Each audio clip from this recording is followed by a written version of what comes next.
નમસ્કાર ખેડૂત મિત્રો, હું અતુલ્ય ક્રોપ ગાર્ડ વતી ભાવિક દેકીવાડિયા આપ સૌનું હાર્દિક સ્વાગત કરું છું. આજે આપણે એક એવા પ્રગતિશીલ ખેડૂતની મુલાકાતે આવ્યા છીએ જેણે તુવેરની અંદર ડૉક્ટર ટોનિકનો ઉપયોગ કરેલો છે અને એનું રિઝલ્ટ શું છે. નમસ્તે, મારું નામ હિરેનકુમાર રસિકભાઈ બેચરા, ગામ ઇન્દ્રા, તાલુકો માણાવદર. મેં આ ડૉક્ટર ટોનિકનો ઉપયોગ છે ને 12 દિવસ પહેલાં કરેલો હતો.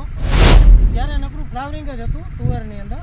અત્યારે આનો સ્પ્રે કર્યા પછી છે ને આ બધી સિંગુ એવી બધી પકડાઈ ગઈ છે ને ફ્લાવરિંગ એ ઓછું કરે છે અને આનું રિઝલ્ટ બહુ એકદમ સારું છે. હજી મારે આનો બીજો સ્પ્રે પણ મારવો છે.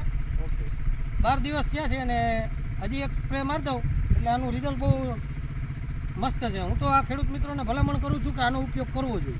કેટલા ml વાપરેલું? આ મેં 15 થી 20 ml વાપરેલું છે અને વીકે 3 પંપ કરેલા છે. ઓકે. અને આજુબાજુમાં બીજા ખેડૂતની તુવેર છે તો એની શું કન્ડિશન છે? નહીં, એનામાં છે ને ફ્લાવરિંગ વધારે કરેલું છે અને આપણે જનરલી આ વાપરવાથી ઓછું કરેલું છે.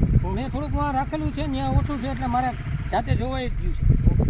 કેવું લાગ્યું રિઝલ્ટ? રિઝલ્ટ બહુ સારું છે. બીજા ખેડૂત મિત્રોને કહું છું કે આ પ્રોડક્ટ વાપરવી જોઈએ. ડૉક્ટર ટોનિકના 2 સ્પ્રે તો તુવેરની અંદર કરવા જોઈએ.